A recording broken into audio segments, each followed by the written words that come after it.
Exercise 8.3 question number 9 करने जा रहे हैं बच्चों, जिसमें हमने अमाउंट निकालना है। अमाउंट हमने निकालना है बच्चों, हमने अमाउंट को निकालना है कि राम नाम का लड़का है बच्चों एक, जो कि 4096 रुपये बच्चों किसी को उधार दे देता है 18 महीनों के लिए। तो बच्चों उस पर जो रेट जो वो लगा रहा है वो 12.5% लगा रहा है। तो बच्चों हमने जहाँ पे बताना है कि उसका अमाउंट जो है वो बच्चों 18 मंथ के बाद कितना compounded half yearly, meaning half yearly वो कितना अमाउंट जो है बच्चों वो गेट करेगा। तो हमने ये निकालना। सबसे पहले बच्चों प्रिंसिपल, किसी को पैसे उधार देना या किसी से पैसे उधार लेना, ये वैल्यू बच्चों प्रिंसिपल की होती है। तो हम प्रिंसिपल कितना बच्चों वो कितने पैसे उधार दे रहा है 4096, और बच्चों रेट कितना है बच्चों 12.5%। अब देखो बच्चों टाइम कितना दे रहा है बच्चों, वो 18 मंथ के लिए, 18 मंथ के लिए। अब देखो बच्चों कंपाउंडेड हाफ ईयरली है जी, आपने याद रखना है कि उसने पैसे जो दिए हैं जो कंपाउंडेड हाफ ईयरली के केस में दिए हुए हैं।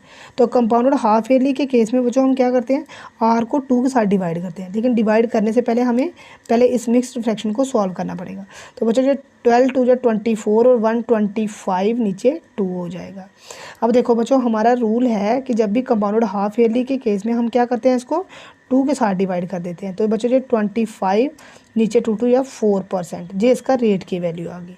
अब देखो बच्चों हमें टाइम को 2 के साथ हम मल्टीप्लाई करते हैं, लेकिन ये तो मंथ में है बच्चों, हम इसे सबसे पहले ईयर में कन्वर्ट करना पड़ेगा। तो देखो बच्चों जो 18 मंथ थे तो 1 ईयर में बच्चों 12 मंथ होते हैं, तो इसलिए हमने इसको 12 के साथ डिवाइड कर दिया।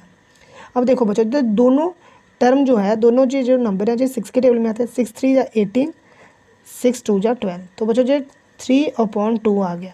अब जो ईयर में कन्वर्ट हो गया। अब बच्चों हमें इसे 2 के साथ, जैसे कि आपको पता होगा कि कंपाउंडेड हाफ ईयरली में टाइम को 2 के साथ हम मल्टीप्लाई कर देते हैं, 2 के साथ 2 कैंसिल हो गया और बच्चों जो 3 आ गया। इसका मीनिंग जे वैल्यू हमारी आर की है और जे वैल्यू अब हमारी एन की है। तो अब हम निकालेंगे, हमने फाइंड करना क्या था बच्चों, हमने फाइंड करना था अमाउंट,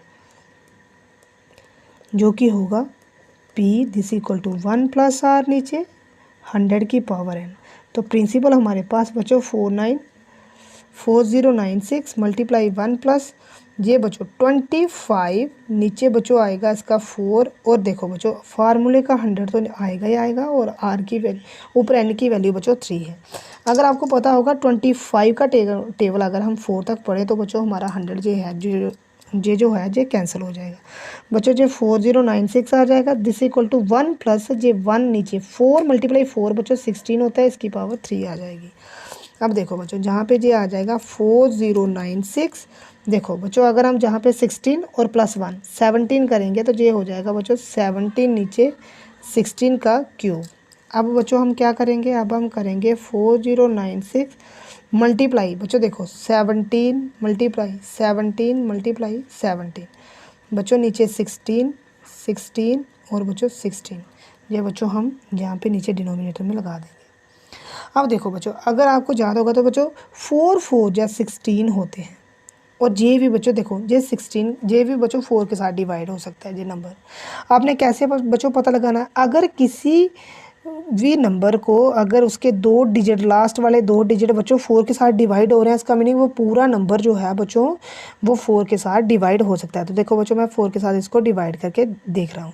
देखो बच्चों अगर जहाँ पे हमारे पास जो नंबर है बच्चों वो कितना है 4096 है, तो मैं इसे 4 के साथ बच्चों डिवाइड करूँगा तो 4 10 जा 40 होते हैं, ऊपर से 9, तो बच्चों देखो 4 1 जा, अगर मैं 4 2 जा 8 होते हैं बच्चों 1, और 4 4 जा 16 होते हैं। इसका मीनिंग जो 4 के टेबल के साथ 1024 बच्चों 1024 के साथ ये डिवाइड हो सकता है। तो बच्चों ये हो जाएगा मेरे पास 1024 और मल्टीप्लाई 17 मल्टीप्लाई 17 मल्टीप्लाई 17 बच्चों नीचे 16 आ रहा है, जहाँ पे भी 16 और जहाँ पे भी 4 आ रहा है। देखो बच्चों मैंने कहा था कि अगर लास्ट के 2 डिजिट बच्चों 4 के टेबल के साथ डिवाइड हो सकता है, इसका मीनिंग वो पूरा नंबर जो है वो 4 के टेबल के साथ डिवाइड हो सकता है। तो बच्चों 4 के टेबल के साथ आप इसको डिवाइड कर लो, देखो 4 2 जा 8 होते हैं, अब जहाँ पे तो 10 था जहाँ पे 22 हो गए, और 4 5 जा 20 होते हैं। अब ये 22 थे, ये 24 हो गए, और 4 6 या 24, ये पूरा नंबर मैंने बच्चों देखो कैंसिल कर दिया।